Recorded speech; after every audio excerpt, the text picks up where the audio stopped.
Welcome to our channel. Today we're diving into the dark side of history with a look at some of the worst monarchs to ever rule.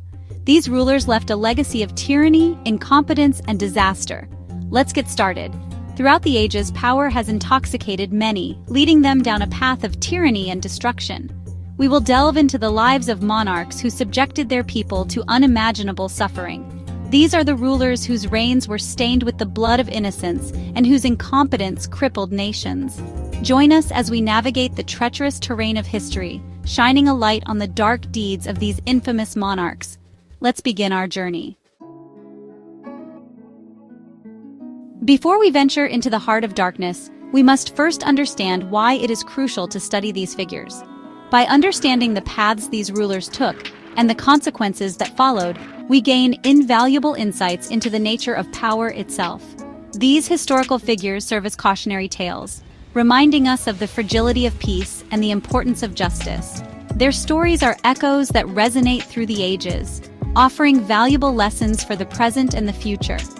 By studying the failures of these monarchs, we can better recognize the warning signs of tyranny in our own time. We can learn to identify the subtle shifts in power and the erosion of rights that often precede periods of great suffering. Understanding the impact of these rulers on their societies allows us to appreciate the value of good governance and the rule of law. It reminds us that true leadership lies in serving the common good. So, let us embark on this journey with open minds and a thirst for knowledge.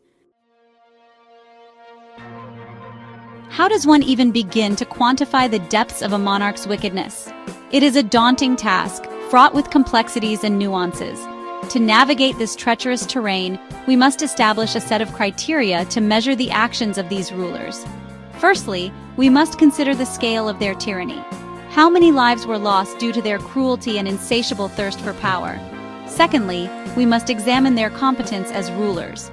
Did they lead their nations to ruin through sheer incompetence and mismanagement? Thirdly, we must assess the lasting impact of their rule. Did their actions leave an indelible scar on their nations, shaping the course of history for generations to come? These are just some of the factors we must consider as we delve into the lives of these infamous monarchs. By examining their lives, we can learn valuable lessons about the nature of power and the importance of holding our leaders accountable. Our journey begins in medieval England with King John, synonymous with tyranny and incompetence. Ascending the throne in 1199, John faced financial strain and unrest. His reign only worsened these issues. John's avarice knew no bounds. He levied exorbitant taxes. Dissenters faced brutal punishment. His military blunders were legendary. John lost vast territories in France. In 1216, he lost the crown jewels in the wash. In 1215, barons forced him to sign the Magna Carta. Though he reneged, it became a cornerstone of English law. Even in John's reign, the seeds of democracy were sown. From the damp shores of England, we journey eastward to Russia, where Ivan IV, known as Ivan the Terrible, carved a bloody path through history. Crowned Tsar in 1547, Ivan began his reign as a reformer, seeking to modernize Russia. However, a series of personal tragedies transformed Ivan into a paranoid and ruthless tyrant. His reign of terror began in 1560, after the death of his beloved wife Anastasia. Unleashing a wave of violence upon the boyars, Ivan created the Oprichnina, a state within a state, controlled by his own loyal secret police force. The Oprichniki terrorized the populace, carrying out mass executions and land confiscations. One particularly gruesome incident, the massacre of Novgorod in 1570, saw thousands of innocent civilians slaughtered on Ivan's orders. Beyond the bloodshed, Ivan's reign was marked by contradictions. He expanded Russia's borders and implemented important legal and administrative reforms. However, these achievements are overshadowed by the sheer scale of suffering inflicted upon the Russian people during his reign. We return now to England, where a queen, desperate to restore her faith and secure her legacy, would earn the chilling moniker Bloody Mary. Mary Thirst, daughter of Henry VIII and Catherine of Aragon, ascended the throne in 1553, inheriting a kingdom divided by religious turmoil. A devout Catholic in a nation increasingly embracing Protestantism, Mary made it her mission to reunite England with the Catholic Church. Her reign saw the reinstatement of heresy laws, leading to the persecution of Protestants, who were burned at the stake for their beliefs. Over 280 religious dissenters were burned alive during Mary's 5-year reign, earning her the infamous nickname Bloody Mary. Beyond the religious persecution, Mary's reign was marked by political instability and economic hardship. Her marriage to Philip II of Spain proved deeply unpopular and dragged England into costly wars with France. Mary's brief reign serves as a cautionary tale about the dangers of religious fanaticism and the human cost of intolerance. Our journey through tyranny now takes us to the heart of France, where a king's descent into madness would have profound consequences for his kingdom. Charles VI, crowned in 1380 at the tender age of 12, inherited a France already weakened by the 100 Years' War with England. While young Charles showed early promise, a series of mental breakdowns transformed him into a shadow of his former self. Prone to fits of delusion and violence, Charles became known as Charles the Mad. During one particularly severe episode, Charles, convinced he was made of glass, refused to allow anyone to touch him. On another occasion, he attacked his own courtiers, killing several before being subdued. Charles's incapacity to rule effectively had disastrous consequences for France. The country, already ravaged by war and plague, descended into chaos and anarchy. Charles VI's tragic reign stands as a stark reminder of the fragility of power and the devastating impact that mental illness can have on even the most powerful individuals. We turn our attention now to the Roman Empire, where a young emperor, consumed by his own vanity and ambition, would become synonymous with tyranny and depravity. Nero ascended to the throne in 54 AD at 17. Initially, his reign held promise. Guided by advisors, he implemented reforms. However, this stability was short-lived. Nero's true nature emerged.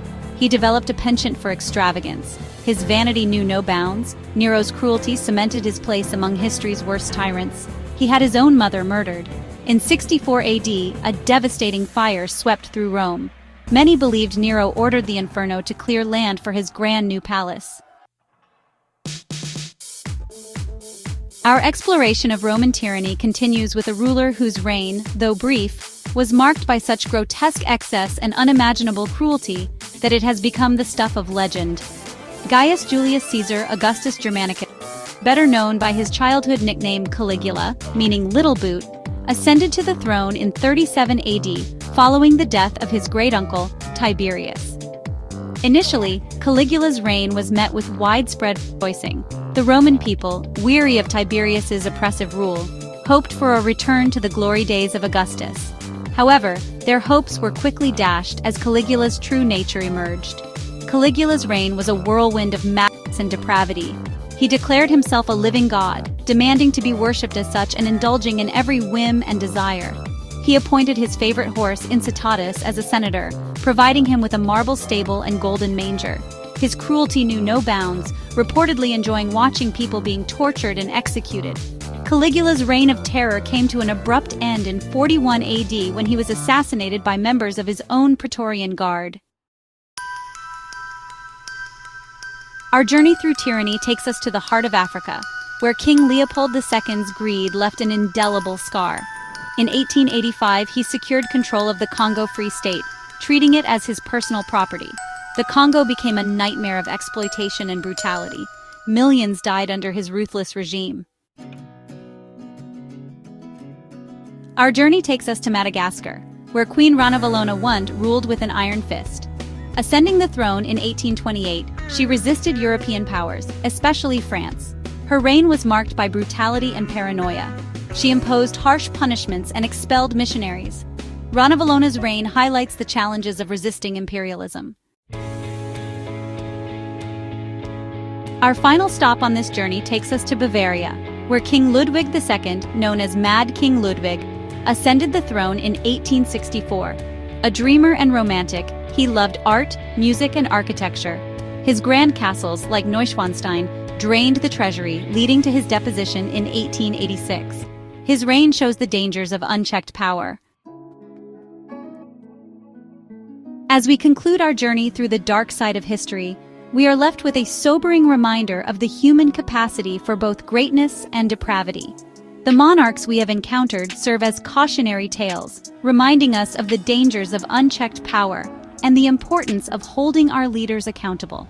Their stories offer valuable lessons about the nature of power, the importance of justice and compassion, and the constant vigilance required to safeguard our freedoms.